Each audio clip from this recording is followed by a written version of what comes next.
Magandang araw! Nagluluto ko ngayon ng tofu. Yung tofu ay in-slice ko ng very thin para maging crunchy.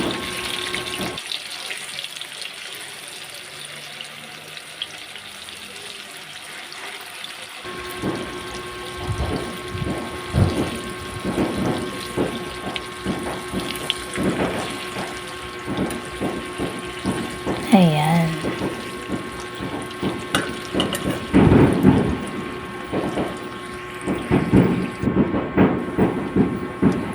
Ayan, after that, kalipas lang ng ilang minuto, okay na, yan na yung last na salang ko. 3 beses akong nagsalang.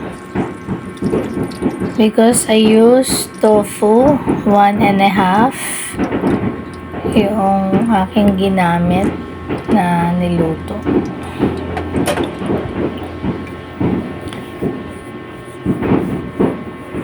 After that, I'm going to slice it and then ipiprepare ko na yung dressing because this is our lunch. I use liver spread, all-purpose dressing na mayonnaise, and then onion. Ayan, hinihiwa ko na yung tofu.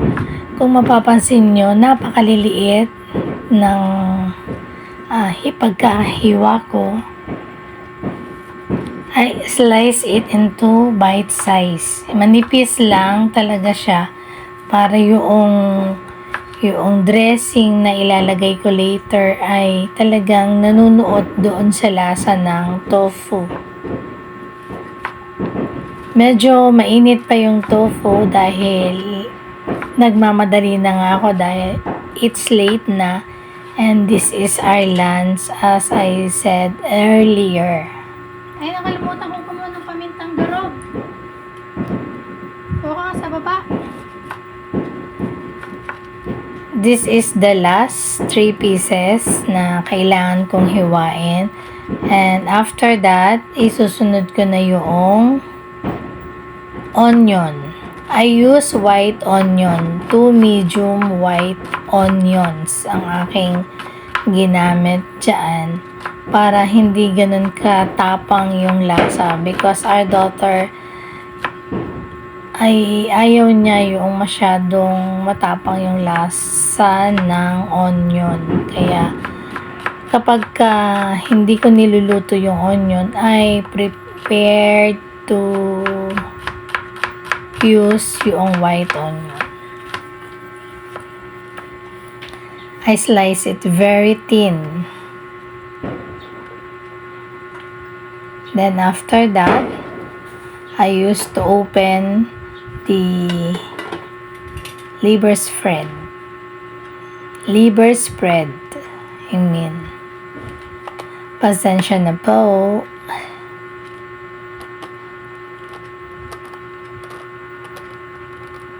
Medyo luma na yung can opener ko. Kaya pumapalya-palya na ng konti.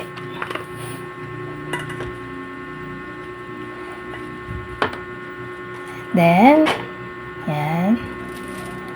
Sinet aside ko muna yung liver spread because inuna ko munang ilalagay yung all-purpose dressing na mayonnaise.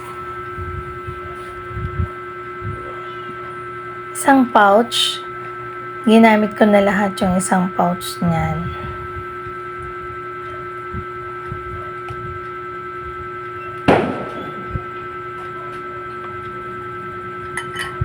Then, pinagsama ko na sila noong yung mayo at saka yung liver spread. Naglagay din ako dyan o maglalagay din ako ng paminta. 2 pack na paminta. Yung maliit lang. I always use stateside na brand ng paminta. And then, mekos. hinalo ko lang mabuti kasi syempre medyo thick yung liver spread. Kailangan siyang maihalong mabuti Kain na tayo. doon sa mayonnaise. Then I put some salt to taste. Konti lang naman kasi medyo maalat na yung liver spread. To balance lang yung lasa. Then after that, it's okay na. Ito ko nakaluin.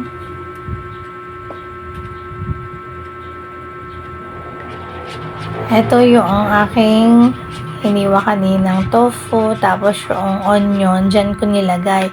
Mas maganda sana kung yung onion dun sa dressing ko mismo nilagay para lumasa siya ng husto. Kaso nagkamali ako, mas maganda pang ilagay yung onion doon sa dressing mismo para lumasa doon sa buong dressing yung onion.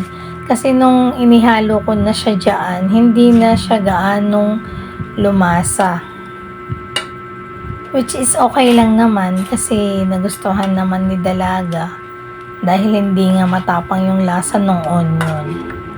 Gumamit na ako ng 2 spoon para mabilis siyang haluin. Dahil tanghali na nga po. Kaya ganyan na ang ginawa ko para mas mabilis din siyang mahalo. After that, tikiman time and it's good. Pasok sa banga. Okay yung lasa. Pwede na. Ilipat ko na siya sa lalagyan. And then, it's done. Presenting my very own tofu sisig